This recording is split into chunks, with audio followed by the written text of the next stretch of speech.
Today is June 6, 2014, and we are interviewing Don Rakers. Yes. At Aveston Park. Mr. Raker was born on August 2nd, 1943. My name is Cheryl Walker, and I'll be interviewing Mr. Rakers. Mr. Rakers, could you state for the record what branch of service you served in? I was in the U.S. Army from 1963 to 1970. And what was your highest rank? E5. Okay. Would you like to share your story of your military time? Yeah, I was stationed at Fort Leonard Wood for my basic training, was in the infantry, and then I moved on to track wheel vehicle mechanic. And then I spent some time at Georgia, South Carolina, and then I was up at Wisconsin, Camp Ripley, Minnesota, and other than that, about the same as everybody else. You know, I never was over in Vietnam because my brother was over there at the time, so my parents didn't want me to go over there, and it was on a volunteer basis at that time that you went. There was only one person per family would be over in Vietnam at a time unless you volunteered, and so I did not do that. Where did you take an AIT? At Fort Leonard Wood. And what was the weather like during your AIT training?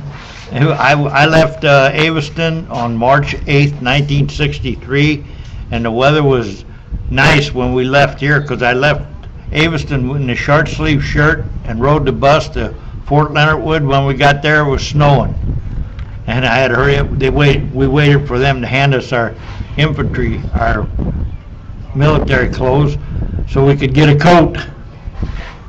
What do you remember getting your hair cut? Yes, I did.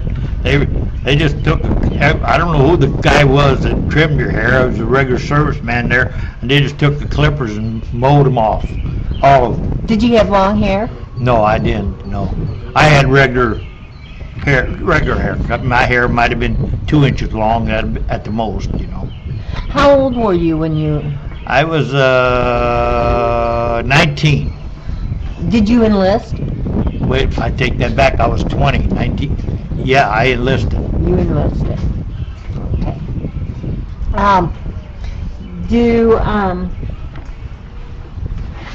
Because I was 63 and 43, that would be 20 years old. Well, I wasn't 20, I was only 19 because my birthday was in August. And what was your job duties in the service? I was a track and wheel vehicle mechanic, and we checked out the equipment, change oil, make sure on a tank, and pickups, trucks, and deuce and a halves, and made sure everything was operating. I worked in the motor pool and kept everything running.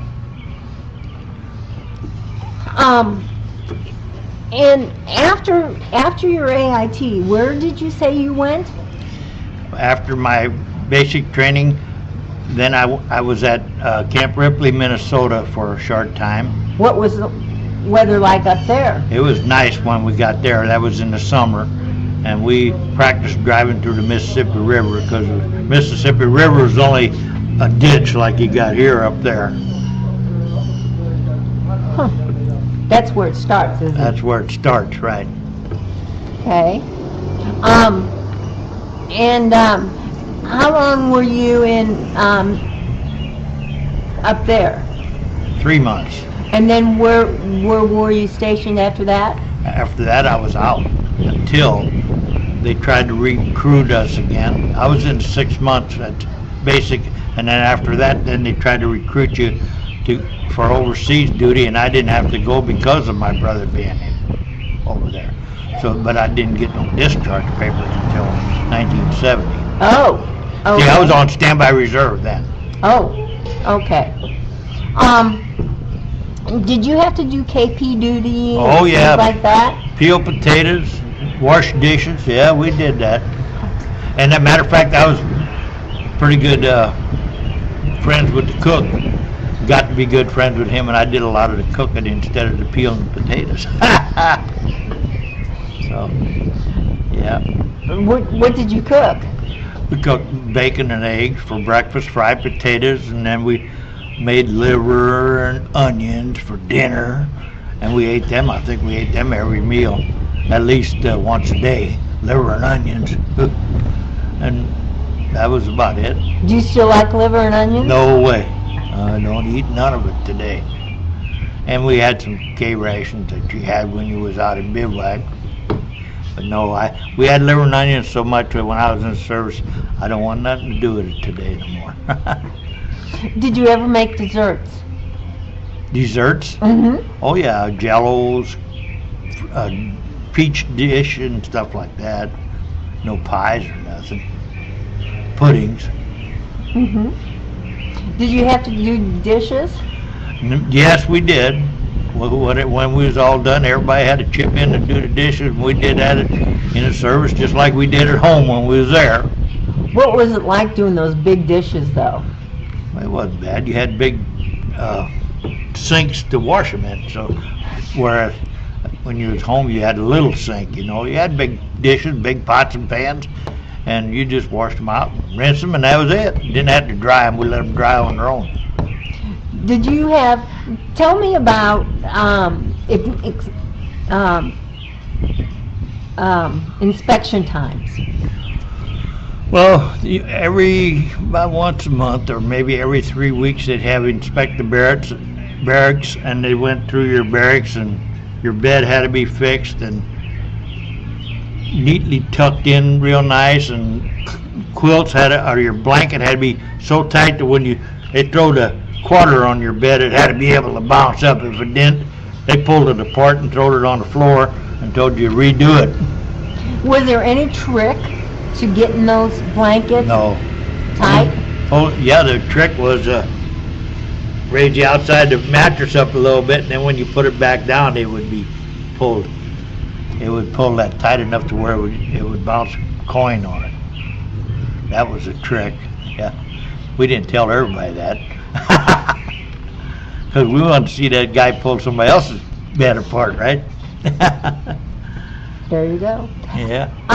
What about spit shining your boots? Well, you had to make sure they was shined. If you didn't, like I said, you went back and took them off. We had 2 pair of boots.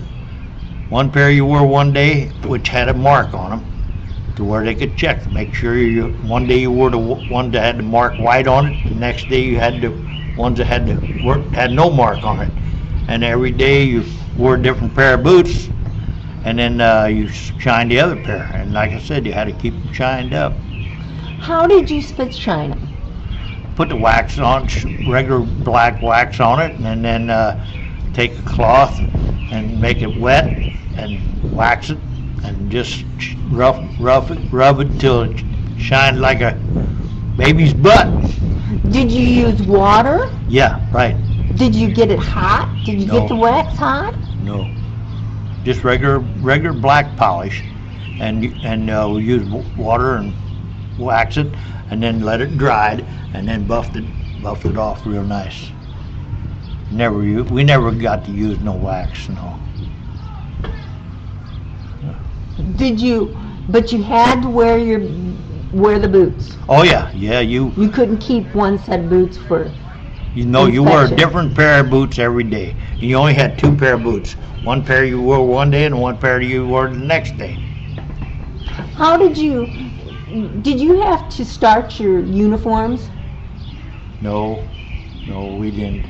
When we was in basic training, we had dress uniforms we'd take to the cleaners and get them back, and they would be pressed, but our fatigues were just washed and folded nice, and you iron them a little bit, touch the wrinkles out of them. That's about what it amounted to. If you do like they do today and wash them and dry them to almost dry, and then hang them up. That's we learned that trick in the service, and my wife still does it today. Hangs your clothes up before it's totally dry when it's nice and warm, and hangs straight and it looks real good. Tell me about basic training. What was it like? Well, the worst thing about basic training is being so homesick for your family. And I never was away from home in my life until I went into service. And I had a little sister that was born several years behind me, and she was only 3 years old when I went into service. And every time I'd call home once a week, I'd call home, and Mom always wanted us to call home. And then when I called home, she would get off on the phone and talk a little bit, and that would always cause me to break down and cry. Because bringing tears to your eyes. Did you get letters when you were in the service? No, not. My parents didn't write. We would go and call home, and I never had a girlfriend while I was in the service, so I didn't have no letters to mount anything. No. So it was easy just to call home. Yeah, right.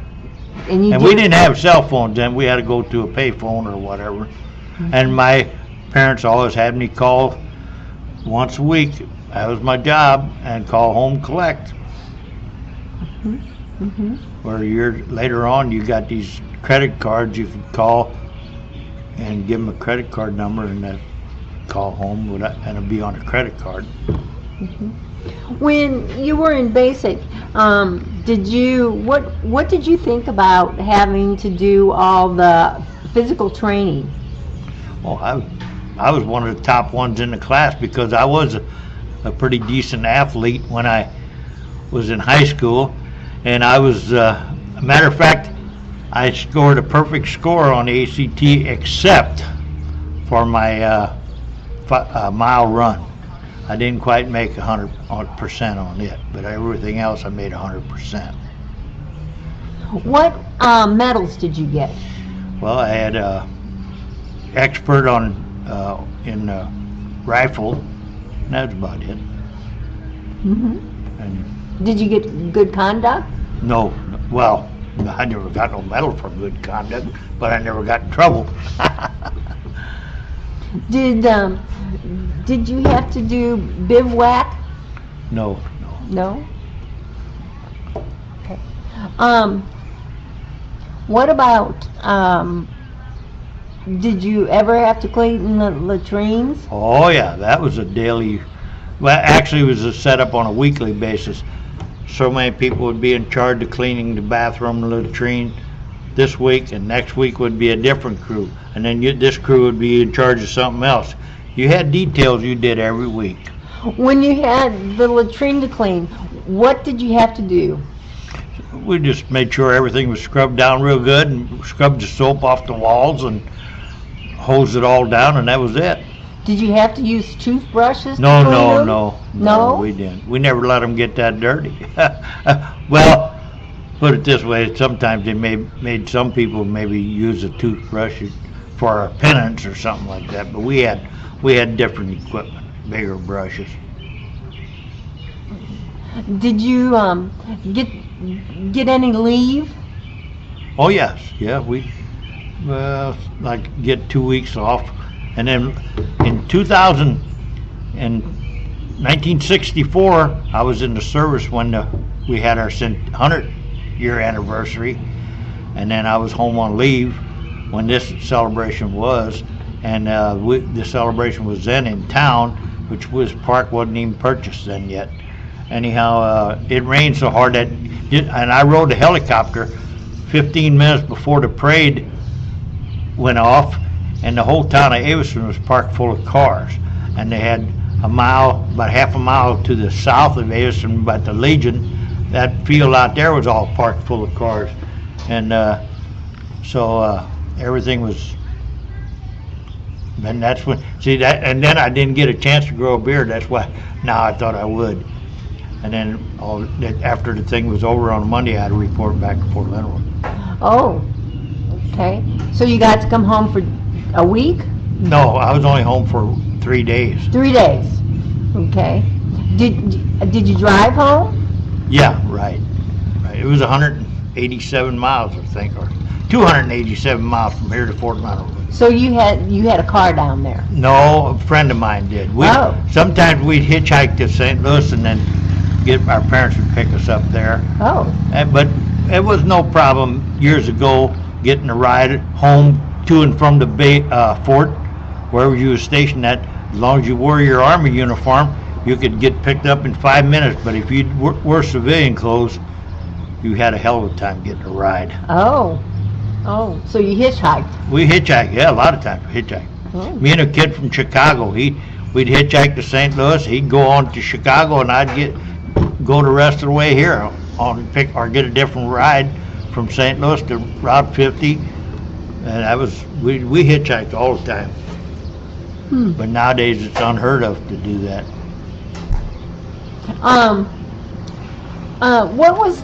Did you enjoy eating the food? The food was good. I don't know that I enjoyed eating it because you was hungry, you ate. You know, we was taught you ate what Mom put on the table, and that's about what you did in the service too. You ate what you had. I never liked the liver and onions, but you got to eating them because there was nothing else. Right. Besides the liver and onion, is there anything else that you don't eat because of the service? No. We had scrambled eggs, and I still like scrambled eggs. Okay. Did you have anything that you carried around with you for good luck? No, not really. You had your dog tag you had to have on all the time, which had your address, name, and blood type and all that stuff. Other than that, for nothing for good luck, no. Oh, I did have a medal in my billfold, which my mother gave us before we left, and she said, "You will keep that." Okay. And sometimes you had it pinned on your underwear or whatever. So you had a medal? Yes, I had a medal. Do you still have it today? No. I lost it. Oh. I do have medals, but not that one.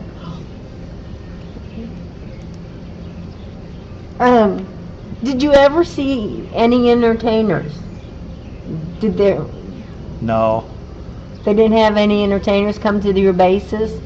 No, not that Elvis Presley was there and gone before I got there, but Elvis Presley was in there several years before me.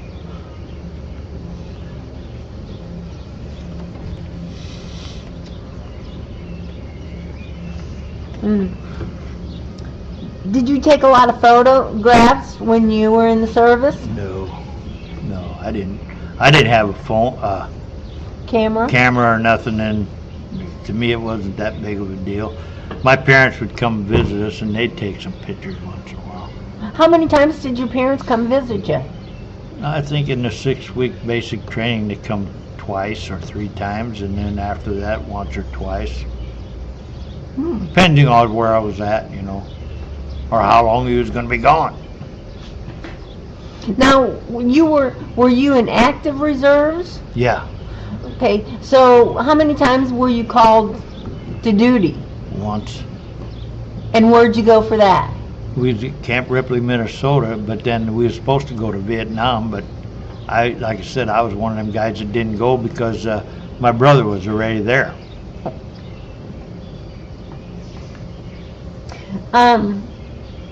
Do you remember the day that you got out of the service? Not exactly, no. I was, like I said, all of a sudden they let me know that my discharge papers were in the mail.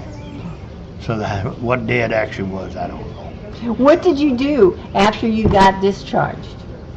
Well, I was already working at McDonnell Douglas. I was working at McDonnell Douglas when I got called to the service, when I enlisted, because I shook hands with President Kennedy. In 1963, he drove through the plant, and we shook hands with him as he drove by. You could touch his hand, not really stop and shake hands. But then he got killed in December 11th, and then after that, and that was in 62, and then in March of 63, I was in the service because of that killing or whatever. assassination. So you never really, you just took a leave from McDonnell Douglas. Yeah, when I left I took a leave from McDonnell Douglas to go to branch of service, and when I came back from the service, my job was waiting for me, plus my military time went on for my retirement time. Yeah. Did you work for McDonnell Douglas all your life? No, I didn't. I worked there 12 years. And then after that, I started working for the village of Aviston in 1974 or 75, and then worked for the village of Aviston for 25 years. And you retired from village of Aviston? Right. What did you do with them? I was a superintendent of utilities. I took care of the street and alley, the whole bit. I was the only full-time employee they had for years. Did you use any, like the GI Bill or anything like that? No, no. They didn't have the thing, that GI Bill, when I was in the service, that I would recall, but I didn't have no need to use it. I had a job, you know. Some of the guys that didn't have employment used a GI Bill if they could to try to get some training and then get a job. But no, I had a job. Okay. I'm only 70 years old, never drawed a dime unemployment in my life. Very good.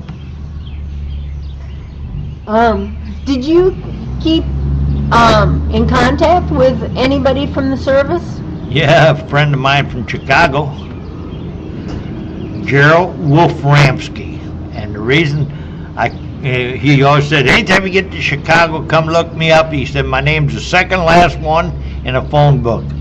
So I did. I went up to Chicago a couple times and looked him up, and matter of fact, I even got a speeding ticket for running the red light when I was up there, because I was following him to a bar or water hole, and he led me through a stop sign that was on yellow, and I got the ticket, and he raised hell with the cop up there. I said, oh man, don't raise hell with him. I'm getting the ticket, not you. Yeah, I see him a couple times in the last 10, 25, 30 years. Do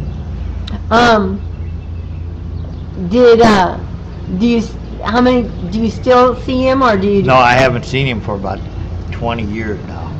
Do you stay in touch with anybody else? No. Do you go to any reunions? No. No. We're just our local Legion post. Okay, you belong to the veterans, the Vietnam veterans? No, I don't. No, you don't. Because I wasn't in Vietnam. Okay, but you belong to the American Legion? Right. Do you belong to any other? No. I did belong to Vietnam, VFW for a short time, and then I dropped out. But because of enough activity with the Legion. I was Legion commander for 2 years, and I was county commander one time. And bicentennial 1976, we had the celebration out here at the park, and I was in charge of the parade and the fireworks that time, and I was a Legion commander at that time.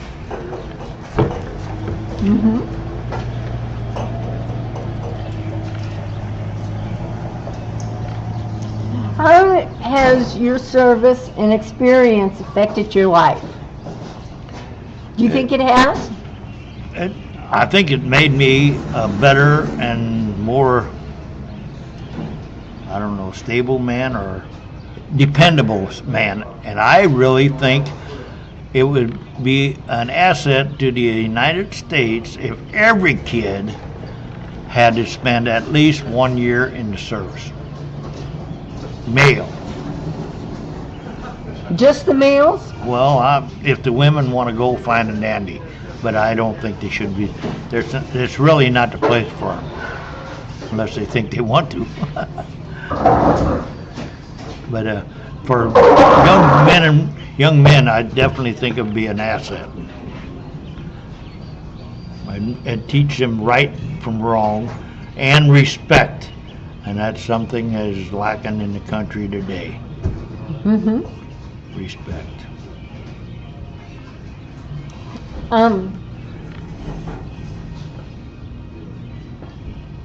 Has anyone ever thanked you for serving our country? Oh yeah, yeah. When I marched in parades for years, carried the colors and flag, and when you're done, people thank you for serving. And we go to Veterans Day.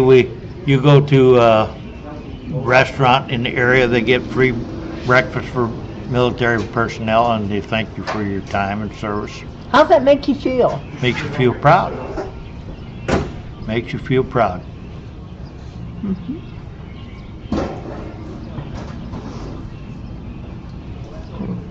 So you would encourage men and women to join the service? I would encourage every young man to join the service. Okay. Has anyone ever asked you if they should join the service? No, no.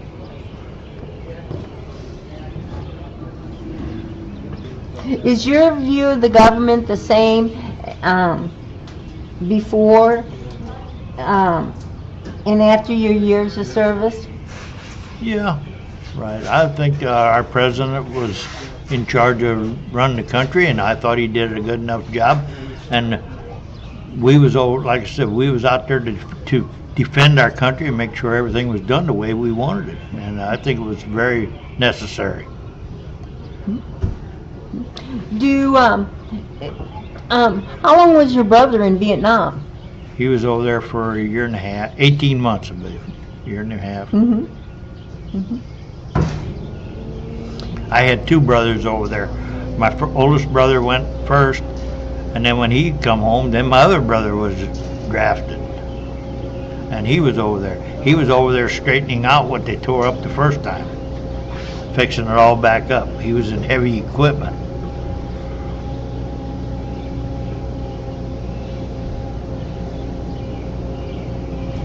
How do you feel about the movies that that show Vietnam wars in movies? I've seen them, and like I said, it's pretty gory. I've seen where they dug trenches with dozers and just pushed the bodies right in the Vietnam War and the Korean War. And like I said, it's something you never forget. What about the kids being taught about war in school? Do you think they're being taught accurate?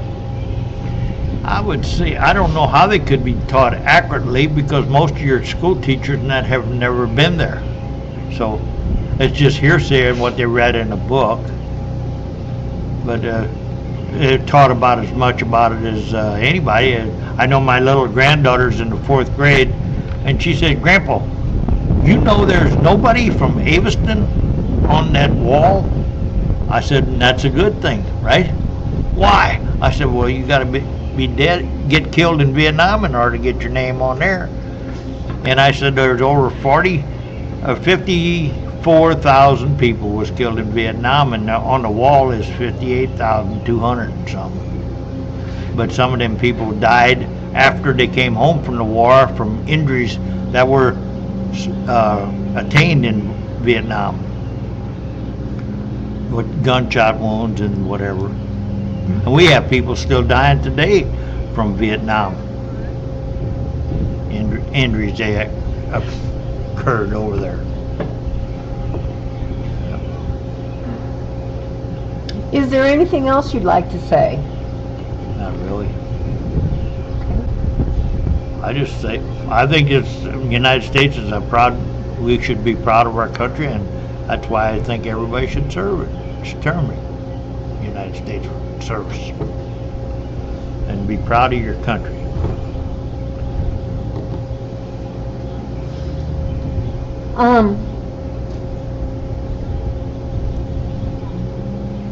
At this time, I would like to thank you for serving our country. Appreciate it. Time in the service that you served our country. And I would also like to thank you for the time that you've given me today to interview you. I really am honored that I was the one that was able to interview you. I appreciate it. Thank you. It meant a lot to me to be Thank that you. person. Thank you. So, and thank you. Uh-huh.